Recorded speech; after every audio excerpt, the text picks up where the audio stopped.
good mornings on your number one favorite station, Cool FM.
Lahat ng drama, tawanan, balita at all-time favorite music hits. Sa lungkot at ligaya, kami pa rin ang inyong kasama. We're the place where you truly belong.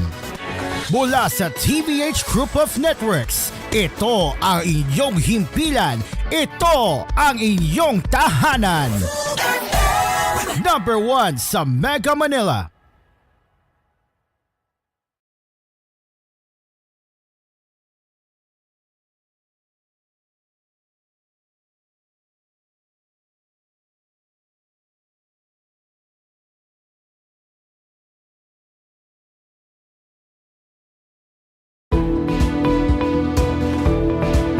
Live from Cool Studios, this is koolNews at noon. Good afternoon, Luzon, Visayas, Mindanao. This is koolNews at noon. I'm Stephen Wanagdosol, and you're listening on Cool FM nationwide and Use Radio 93.1, and you're also watching on TJON News YouTube channel for the stories that matter and the stories that care for you. Lower demand amid cooler weather pulled down electricity spot market prices by 14.3% in January, according to the Independent Electricity Market Operator of the Philippines. In a report, the IMOP said the average system-wide price stood at 2.96 per kilowatt hour last month from 3.45 per kilowatt per hour recorded in December 2024. Average demand declined by 5.6% to 12,529 megawatts in January, while supply dipped by 0.2% to 20,110 megawatts. The average system margin of 7,581 megawatts, which increased by 10.26% from the previous billing period, translated to lower wholesale electricity spot market prices. IMOP is the operator of WESM, the central marketplace for trading electricity as a commodity. This is where generators can sell excess power while distribution utilities can purchase additional power if necessary. All regions, Luzon, Visayas, and Mindanao posted declines in electricity demand during the reference period based on IMOP's reading. This is usually the trend every January because of the cooler weather.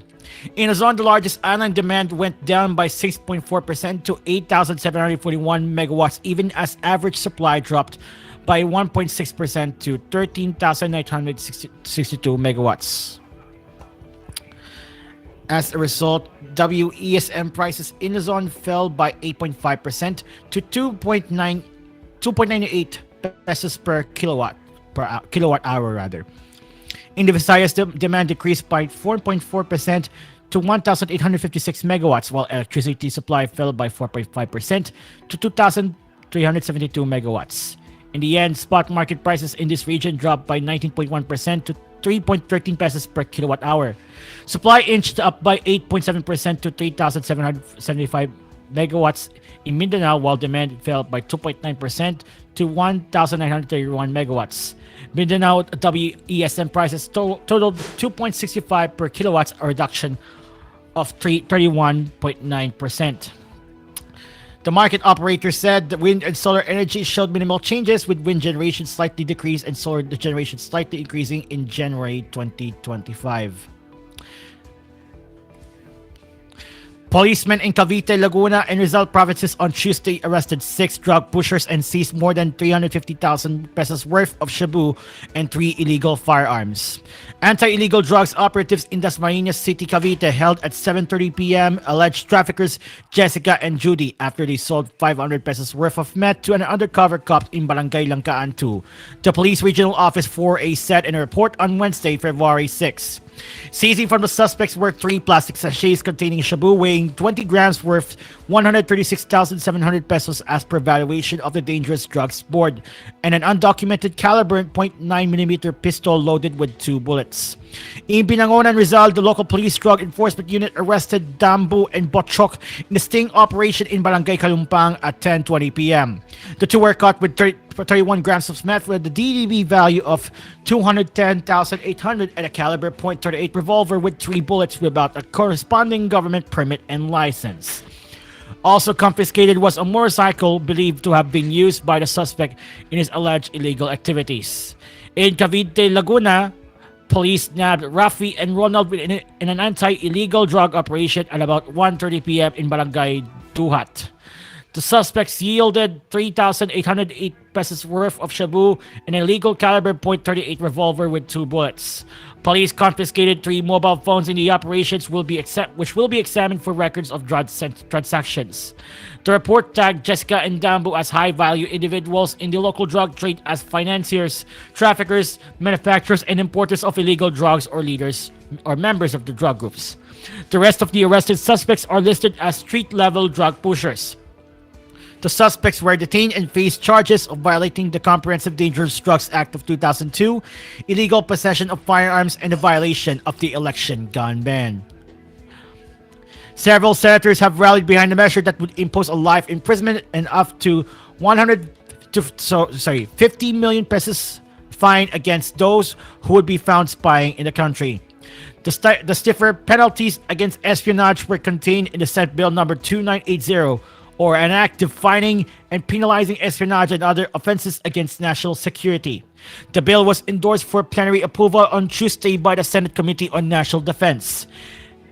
Senate President Pro Tempora Jinggoy Estrada, the panel chairman and author of the bill, said if this will eventually become a law, this will serve as a warning to all spies who are here in the country. Get out, leave now, and stop spying in the Philippines if you don't want to rot in prison.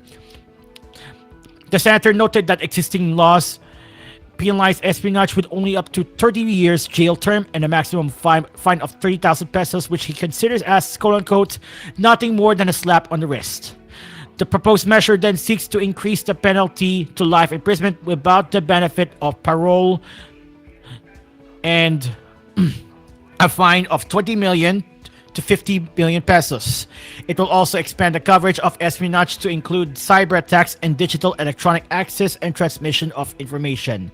These technologies, according to Estrada, are currently beyond the reach of the existing law simply because they don't exist 84 years ago when the law was conceived and implemented. Senate Majority Leader Francis Tolentino and Senators Joel Villanueva and Juan Miguel Zubiri manifested their support for the bill. Both Villanueva and Zubiri requested that they may be made co-sponsors and co-authors of Estrada's bill. Tolentino joined them, saying the time to act is now in order to address the challenges of the current security landscape.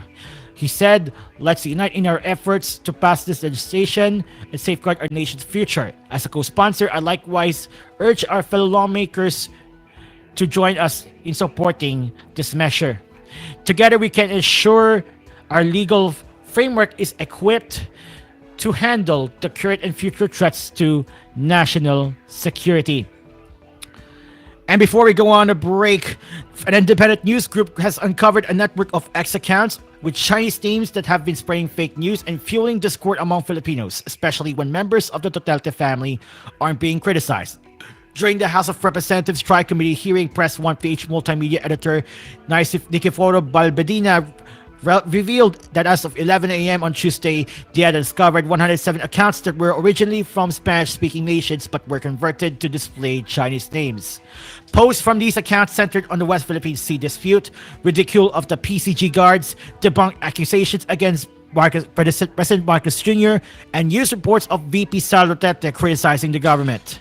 The accounts also followed Media Unlocked of China Daily, a Chinese news outlet that Press 1 PH was flagged for using artificial intelligence to spread misinformation.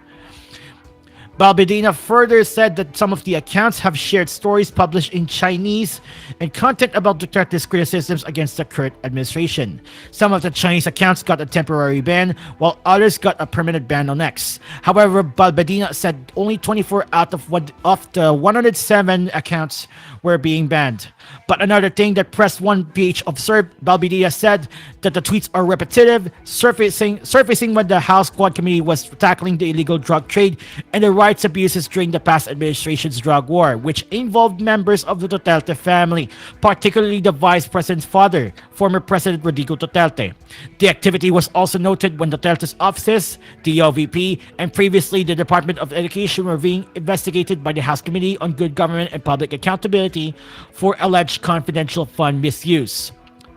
OVP has yet to release a statement on the matter. However, this is not the first time that the Dutertes were linked to alleged coordinated inauthentic behavior over social media sites.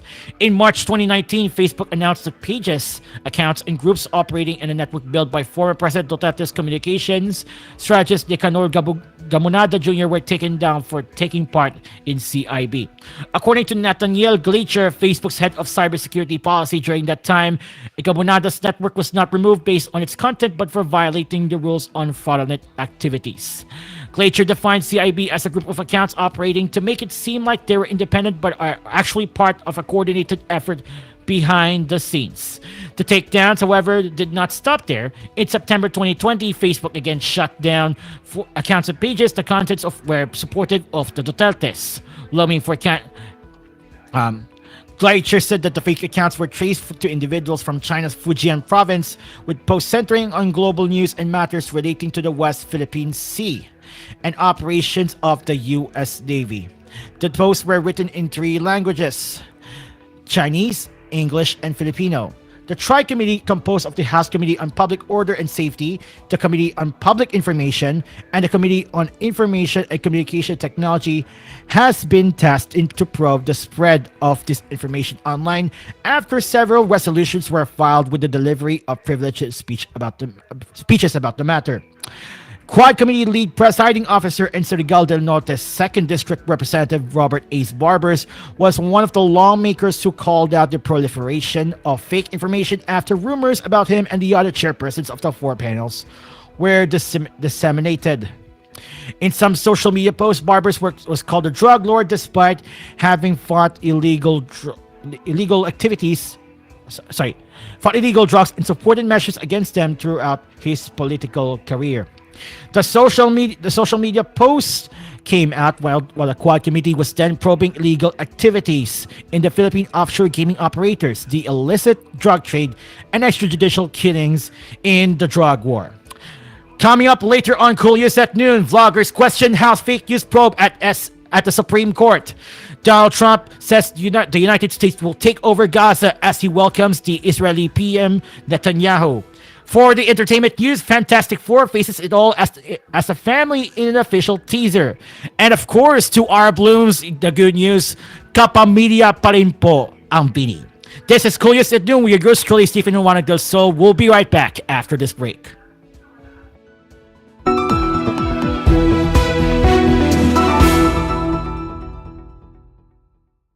This koolNews edition was brought to you by White Rose Papaya, Papaya Puti, Papaya Fast, manufactured by ACS Manufacturing Corporation, ISO certified, world-class quality. ACS.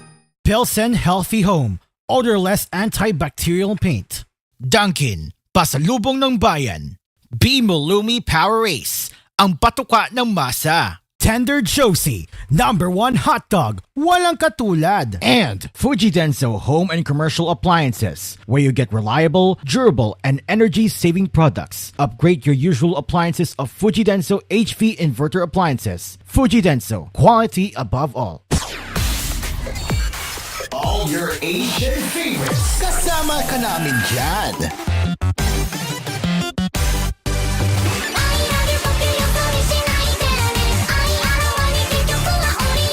All your favorite anime songs with 100% Edison with Gyro. Weekends, 11 a.m.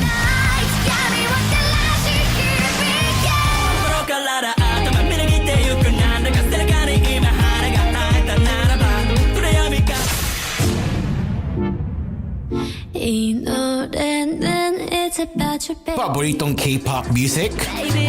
Nandito lahat yan sa K-Music with Lisa Mangubat. Weekends, 4:30 p.m. Bring the pain like just stop, crank, run 'em, just stop, crank, run 'em, just stop, crank, run 'em, get 'em, get 'em, get 'em. I didn't say I wanna dance, the music's got me going nuts. Kasama ka namin dito sa Cool FM. Ang iyong himpilan, ang iyong tahanan. #1 sa Mega Manila. Cool FM. Extra strong?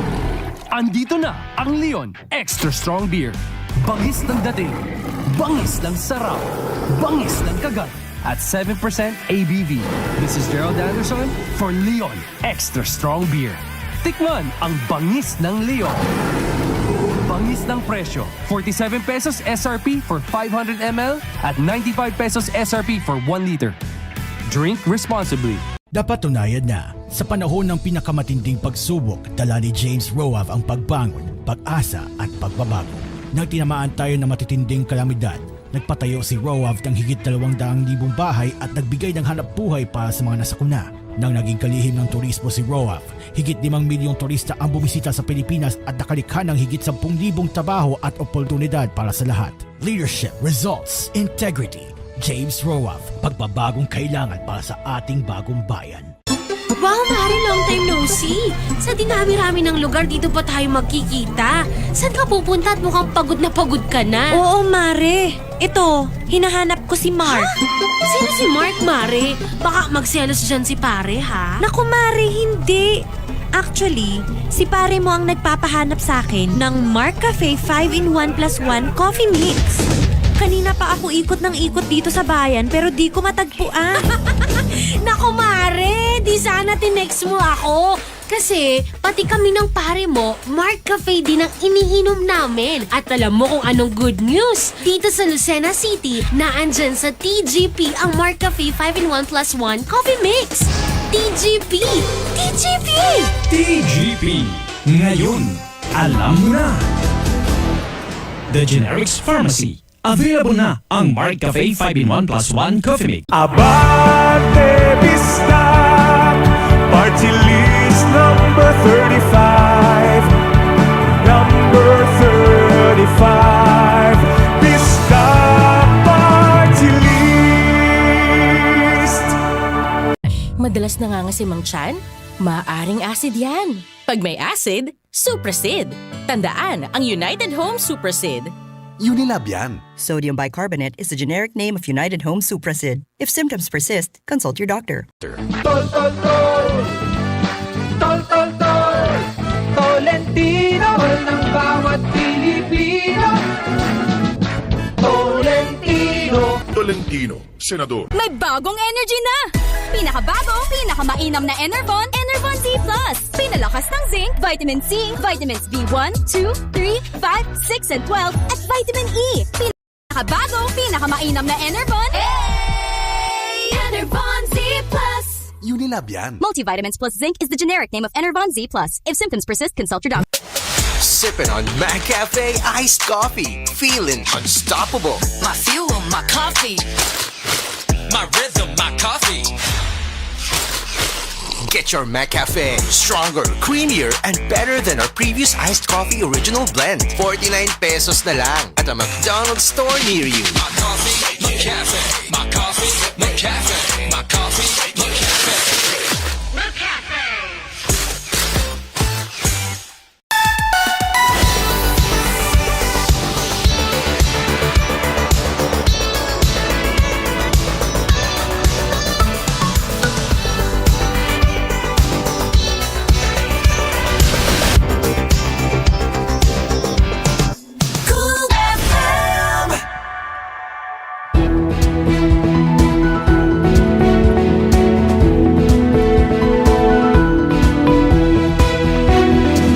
back. The Armed Forces of the Philippines signified on Tuesday its willingness to revisit existing policies on the use of technology for operational matters amid the continuous rise of artificial intelligence, specifically the Chinese chatbot DeepSeek. At the meeting of the Commission on the Appointment Panel on National Defense on Tuesday, Representative Marvin Marino asked if the AFP intended to regulate the use of AI or ban. This was seconded by Representative Luis Raymond Villafuerte Jr., who insisted that Taiwan, for instance, had already banned the use of DeepSeek because of security risk. At the end of their sabi ni Villafuerte, by the way, I think the AFP has to seriously consider that what Taiwan has done, because as you know, we have a conflict with China right now, and if we take this lightly and act later, it might be detrimental to our security. For security considerations, just in case you decide to ban DeepSeek, it's no loss to the country. But if we don't consider, I'm not saying you ban it, but if you don't consider, it might be a security risk. At the end of their probe, it was the turn of the AFP appointee to the rank of Brigadier General Constancio Espina II. According to Espina, the AFP was seriously considering these kinds of technology, especially that it can be used against Filipinos. Espina said, "My point was the fact that it's not just DeepSeek, but other technologies that we are using, that we need to use it with caution, and then we need not put it matters that will be detrimental to our national security.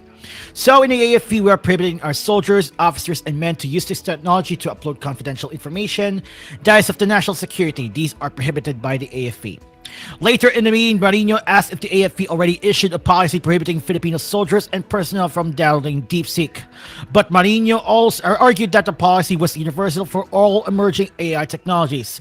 He then particularly noted that with DeepSeek, China could manipulate the information over time. Following this, the lawmaker pressed Espina to answer whether or not the AFP would issue a new policy or study its existing ones. Espina answered in the affirmative. Yes, sir, definitely, because of that new technology, there might be some revisions on existing policies of AFP, preventing us from using all of these technologies for operational matters and the matters of national security. Earlier, a House inquiry into the proliferation of fake news on social media got underway on Tuesday, but immediately drew a legal challenge from the very people it had invited as resource persons. Out of 40 vloggers, commentators, and influencers invited to the hearing, only 3 showed up and faced the so-called House Tri-Committee. Out of the 37 who snubbed the hearing, 13 filed a petition with the Supreme Court on the same day questioning the probe for being unconstitutional. The 13 petitioners are being supporters of the former President Duterte, asking the High Court to put a stop to the inquiry and prevent any similar action by the House that seeks to police social media content.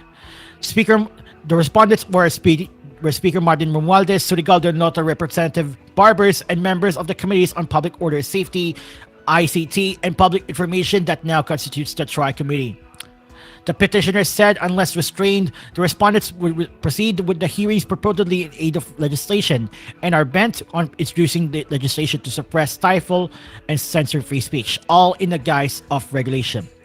Among the petitioners are former PCO Chief Trixie Cruz Angeles, the Anti-Insurgency Task Force spokesperson Lorraine Badoy Paltosa, and vloggers Anthony Lopez, Ernesto Abines Jr., FL Pineda Garcia, Crisette Laureta Chu, Jonathan Morales, Aidon Peña, Nelson Guzmanos, Elizabeth Joy Cruz, Suzanne Baltalia, Kester John Tan, and George Ahmed Paglinawan.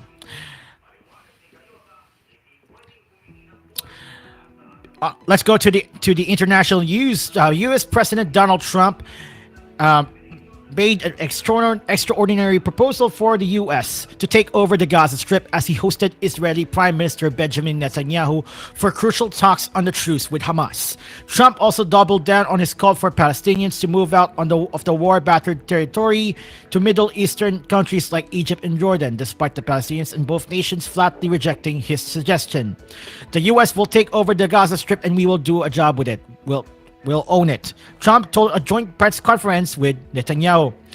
Trump said the U.S. would get rid of unexploded bombs, level the site and remove destroyed buildings, and create an economic development that will supply unlimited numbers of jobs and housing for the people of the area.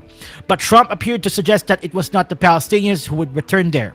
He said it should not go through a process of rebuilding an occupation by the same people that have really stood there and fought for it and lived there and died there and lived a miserable existence there.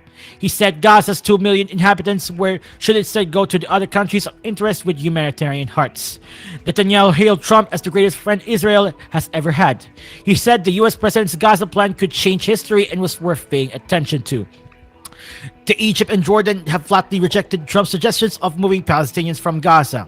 The envoy to the United Nations, meanwhile, said the world leaders should respect the wishes of the Palestinians. Gazans have also denounced Trump's idea.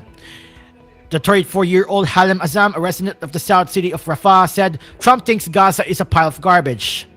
The U.S. president has claimed credit for securing the first 6-week phase of the Israel-Hamas truce after more than 15 months of fighting and bombing, and he was expected to urge Netanyahu to move to the next phase aimed at a more lasting peace.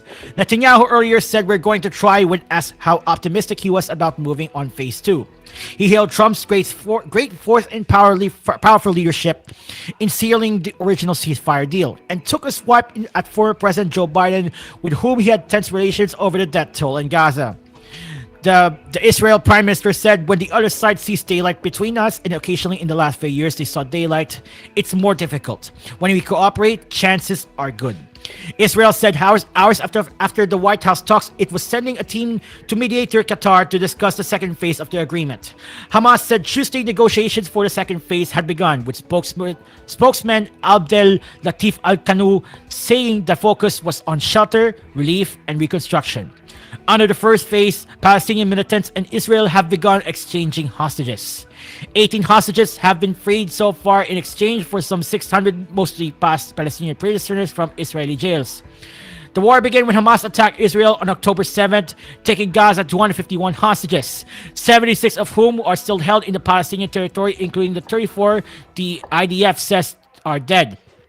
Families of the Israeli hostages have been urging all sides to ensure the agreement is maintained so their loved ones can be freed.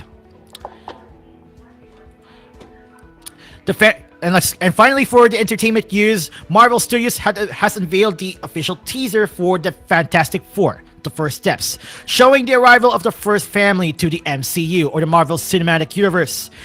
In over a minute clip released by Marvel's social media pages on Tuesday, fans were treated to a first look at the cast members Pedro Pascal, Vanessa Kirby, Joseph Quinn, and Ebon Moss-Bachrach, respectively, portraying the roles of Reed Richards, Sue Storm, Johnny Storm, and Ben Grimm. The teaser, which is set in a retro-futuristic 1960s Manhattan, shows the group is sticking together as a family, traversing life before and after obtaining extraordinary abilities from a space mission. The Fantastic Four First Steps is directed by Matt Shackman and is written by Peter Cameron, Josh Friedman, and Jeff Kaplan. The much-anticipated film is set for release this coming July. At syempre sa mga blooms natin ngayon, magandang hapon sa inyo. Syempre, Beanie has just renewed the contract with Star Music and ABS-CBN. The nation's girl group first signed with the Powerhouse Network all the way back in 2020. And 5 years later, Joanna, Mika, Colette, Aya, Malloy, Gwen, Stacy, and Sheena renewed the contract at ABS-CBN's Dolphy Theater. Present at the contract signing yesterday were several ABS-CBN executives, including Chairman Mark L. Lopez, CEO Carl Katigbak, COO of Broadcast Corey V. Vidanes, as well as the network head of TV production and Star Magic's head, Lauren Jogi. Vidanes shared her emotional set for the renowned P-pop group, saying, "Congratulations and thank you very much for your continued trust in ABS-CBN. You trusted us from the day that each of you auditioned for Beanie until today that we signed a new contract." In addition to the abundance of well wishes shared for Beanie, Vidanes also took to the stage to express the network's commitment to look after the group's 8 members. As the members of the groups expressed their gratitude to both the network and their fan base of Blooms, they also went on to announce several new projects and ventures, which include the release of Blink Twice, which is set to release on February 13 this month, probably several days from now. As well as more stops for their upcoming world tour, a Philippine concert, a new music videos, a celebration of Vinny Day, of their 5th anniversary, their anniversary fan meet, new merchandise, the group's participation in ABS-CBN's All-Star Games, as well as Miniverse, the latter of which still remains unclear.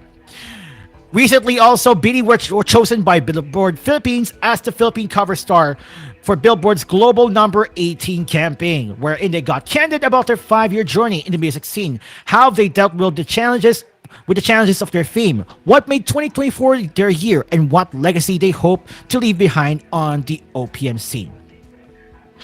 Ladies and gentlemen, that is all for Cool News today. This noon time, 12:31 p.m. Philippine Standard Time. For more news and headlines, keep it up here on Cool FM. If you have comments and suggestions and feedback, send us right here at tvh.philippines.news@gmail.com.